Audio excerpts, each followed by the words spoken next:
Peeps, Galucia here, bringing you another episode of my Minecraft FTB Infinity Evolved Expert Mode playthrough, and today we're picking up right where Minecraft Movie 11 left off. And the side note for that is that if you're watching this, especially if you were watching the series, the FTB series, but then didn't watch the movie for whatever reason, I highly recommend you go and watch that movie now, before you go on to watch this series. If you're brand new to the series, you can probably get away with it.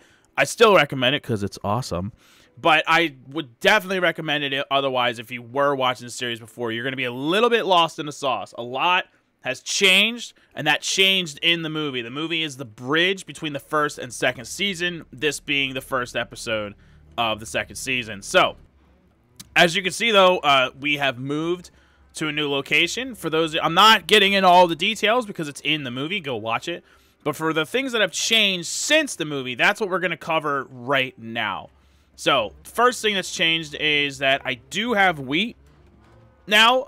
During the movie, I wasn't sure if you could spawn yourself wheat.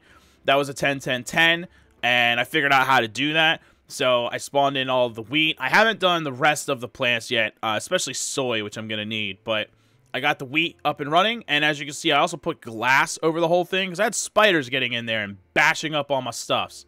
That was no good. Come on. There you go. I've had a lot of weird graphical errors, though, like that, where stuff disappears. Like, if I go to, like, say, like, I bash this, see how all the fence just disappeared now? Which is psychotic. And then, like, I go to put it back. Up.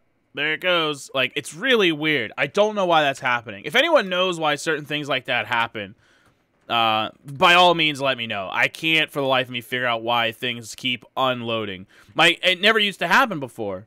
On the laptop, it never happened. And now I have a new computer that's a beast and should be doing nothing but, like, running FTB the best that's ever been ran by anyone ever. And it's just not doing it, so it's kind of depressing. But anyway, and it's only in weird spots, like, out there. Like, it doesn't really seem to happen in here, where, like, my house just randomly disappears or something. Like, I don't know. Very bizarre. But anyway, so we did that, and then the only other progress that I made thus far was I did get a lot farther in replenishing my items that I had from the last world, but we're not 100% done with that. That's taking a while, as one would imagine it would, but I have made a lot of progress. I've got more than half, certainly. I would say the large majority, in fact, is what I have of that. But you can see here, like, I've only got, like, I filled the gravel, but not the dirt and the cobble. And I'm not going to, like, the cobblestone, I think I had, like, 100,000 cobble. Like, I'm not going to have the time to give myself 100,000 cobblestone. It's just a matter of, like, okay, I need to give myself a fair amount so that I'm caught back up, but, like, to the point where, like, I have enough to do what I need to do. So today, as you can see, I didn't really change anything here. Like, we had this during the movie because I wasn't too worried about setting up the internal machines. I was focusing on the outside. So today, I'd like to try to place a lot of those if I can.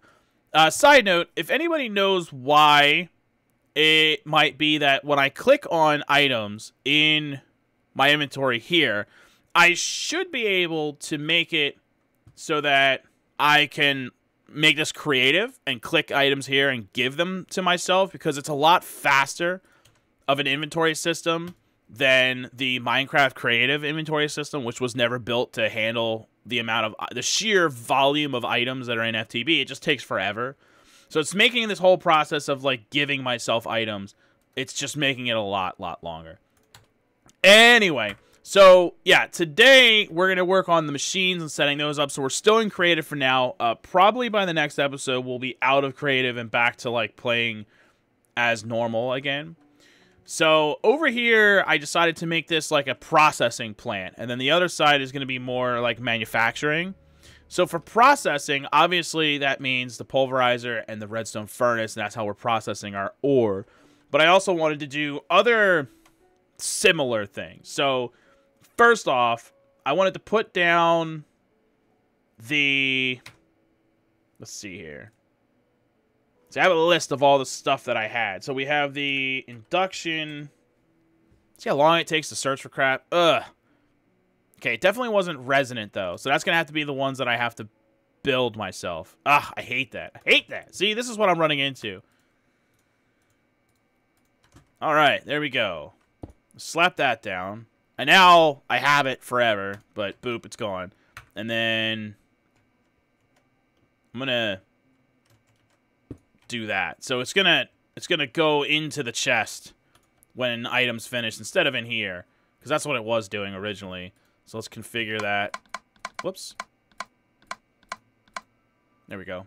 To exit out this side. Okay. And then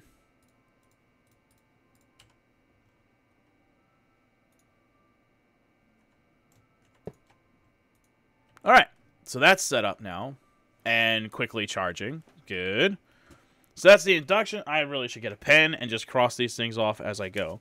But yeah, so we're processing, mostly going to be processing like the ingots and various stuff like that we're going to bring to the other side of the house to do something with.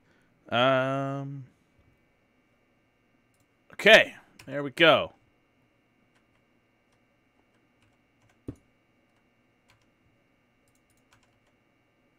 God, see, like, so annoying.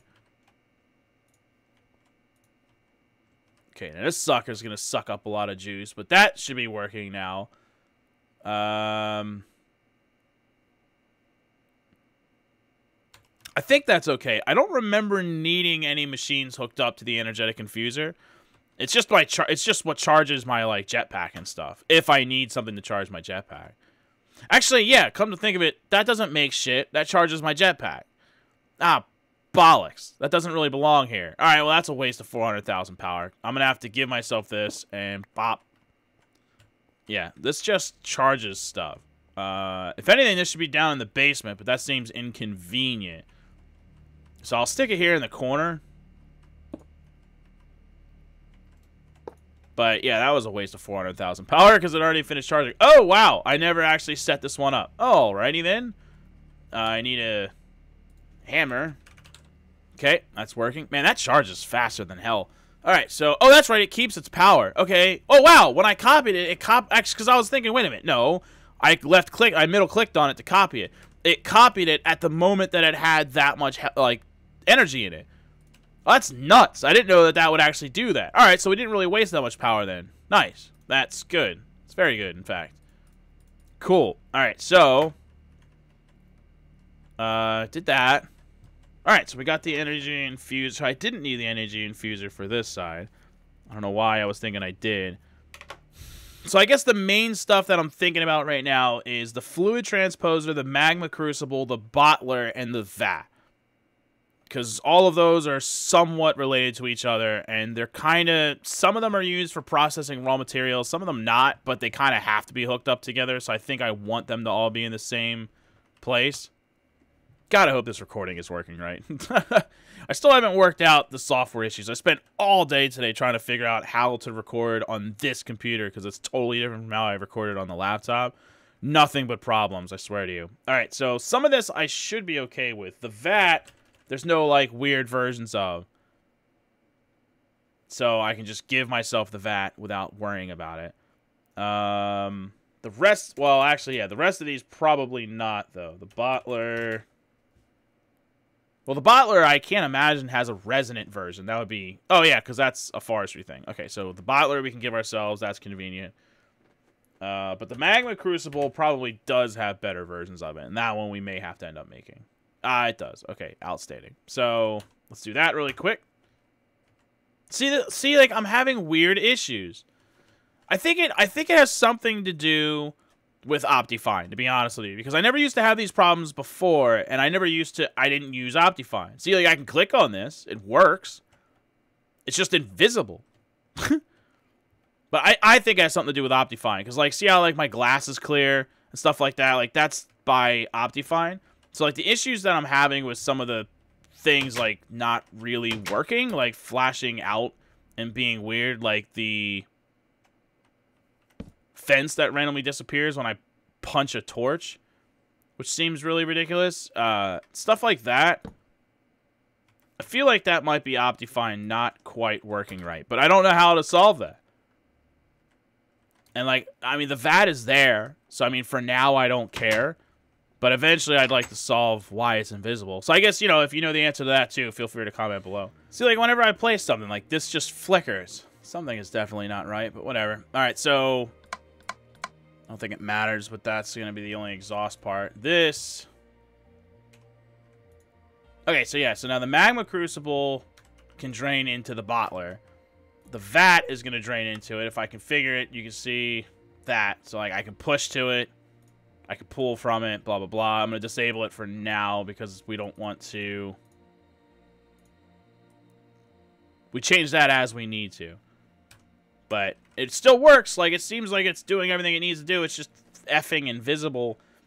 I don't know. I'm 99% sure that FTB is... Or FTB. That, Optifine is screwing something up there. So let's see what happens when I attach something to the top of it, though.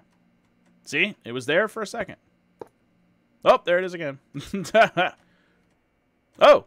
Oh, it was there for, like, a solid few seconds. I was, like, all excited. Like, hey. I mean, like, there's something hooked up to the top of it. You can see things next to it. Like, it's pretty obviously there's something there. It's just hard to see it. Really weird, though. Really weird. Okay, so the fluid transposer, and I'm pretty sure that can function by itself. I don't remember that having to be next to somebody. And, like, doesn't necessarily belong in this room given the theme of it, but all of these belong together in my opinion. So that's all of that. So let me cross off that whole section of stuff. Boom. Awesome. So we can slap that bad boy down. Badoosh. All right. We are getting there. That's filling up. Yep. Okay, that's good. I kind of liked having that go into a chest. Like these other guys were. I had this going into a chest, and that's kind of necessary given the rate that it obliterates things. So let's do that. Because I did have that set up that way before. Alright, so first up, we're going to do this batch of stuff. So I've got a carpenter and a thermionic fabricator. I'm going to put those together because they're actually... they're both forestry, so that's the only reason really to put those together. Get rid of those. And then I've got a couple simpler machines, the compressor and the metal former, and those are both industrial crafts, so that's the only reason I'm really putting those together. And these two are kind of related together. Like, they're related to each other. They kind of do the similar thing. So we're going to do the ore washing plant and thermal centrifuge and put those together. You can see how much space we have now compared to like what we had before. And now I'm going to hook up all of these, like I'll put things on the top of all of them, but they're not all getting connected to power because the thermionic fabricator drains power over time because it needs heat to run. And so does the thermal centrifuge. So I only, whoops. Dang it. Get out of here, you. So I only hook those up as needed kind of thing. So then all that's really left is the manual kinetic generator, which is going to get hooked up to a turning table. And you can see that that's working because that turned red, so that's doing its thing. And then the market and the presser, which obviously those are somewhat related, so I'll put those together. They actually don't even need power, so they are what they are. Actually, let's put these like on a totally separate wall because they're not even really technically machines. We'll just stick them here. But yeah, so there's that. I think that's it. Let me double check my list.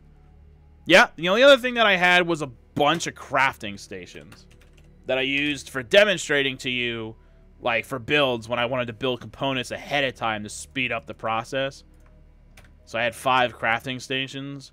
So we'll go set those up, I guess. But yeah, that's it. That's all the dang machines. Why did I give myself 5 of them? I'm in creative. I did that all throughout the movie. Like, I'm so used to not being in creative that, like, when I am in creative, I'm confused. But there you go. So all the machines have been placed. I'm going to go sleep really quick. Let's get some daylight. But yeah, so all the machines have been placed. And I think it looks pretty good like this. I think it makes a lot of... Other than the damn vat not showing up for some reason. But I think it makes a lot of sense. You know, the layout, I think, is a little bit nicer than it was before. We just relocated some of the machines. We didn't give ourselves any machines we didn't already have or anything like that. We just moved them around. But I feel like they make more sense now. And you can see that we still have plenty of room to expand and add more machines later. Whereas in the other house, we were pretty much out of space when it came to stuff like that. So I feel like we're a lot better off. And so the only thing that I have to do now is kill the cows, because there's way too damn many of them, first of all. But the only thing I have to do now is finish giving myself items in the basement, especially whatever was in those chests. I have to, like, go back to the other world and double check that, because I think I took screenshots and then lost them, so I gotta redo that. But because there were some good items in those chests that I don't want to have to recreate. So I'm going to do that. So hopefully I can get all this done in time so that I can record another episode before, like, without too much of a delay or whatever. Oh, shut off. I should have seen hearts by now. I'm guessing this is completely out of wheat. And my guess was correct. I should really have something feeding wheat into this automatic. No, I'm not trying to feed. God, there's so many cows I can't. There we go. Yeah, I should really have a thing coming off of this, like another one. Just, like, straight down. I can put one underground and have it go. I'm going to do that. I'm going to do that right now, actually, because that's a smart thing. But, yeah, so anyway, I wonder how many... Because I've been picking up XP once in a while from the cows. I wonder what my XP actually is. Oh, I'm up to level 20. Good. I had a giant tower of XP stored in tanks that I haven't recreated either. So, it's... I have a long way to go when it comes to XP. But yeah, so there you go. So we're pretty caught up now. What's up, Skeleton? How you doing? I should get rid of this tree because it's like offering shelter to bad things right by my house. Anyway, so yeah, we're a lot farther along. I've got enough for 2 pink slimes. Oh, you know what? I never even mentioned that fact. But yeah, I did figure out how to get the pink slime balls. You actually have to, like, get a bucket. Let's switch back to survival really quick. You get a bucket. Wow, I have to destroy that crap. And you take the pink slime, okay? And then it'll go all over the damn place, so... I like to dig just like a little hole. And then you drop that. Okay, let me get my sword. My sword has looting on it. Just wait a minute. Oh! I know the problem. I'm still, like, from the movie, like, I never switched to expert mode. I'm still in regular. Wow. Well, I mean, it doesn't matter because I haven't actually started playing the game yet. I've been in creative this whole time. But yeah, I need to switch to... So anyway, so you take the bucket of pink slime, dump it on the ground, and it makes a little tiny slime. And then you kill it, and then hopefully it drops a pink slime ball. And that's it. That's the whole thing. So that's how I get my pink slime balls. I was up to 8 of them. So I need 9 to make the first crystal, to make the first pre-charger, to get working on the laser drill, so that we can really start getting a lot of materials a lot easier than the miner, since I have to, like, keep relocating that. So that's exciting. And because I had someone ask me about it, and then I never mentioned it in the previous season, and I never mentioned it in the movie, so I'm mentioning it now. So anyway, thank you for watching, everybody. I appreciate the viewing support, as always. Hopefully I'll be 100% done. Everything will be caught up, and next episode, we can get back to work on just progressing and making Minecraft great again. All right, thanks for watching, everybody. Later!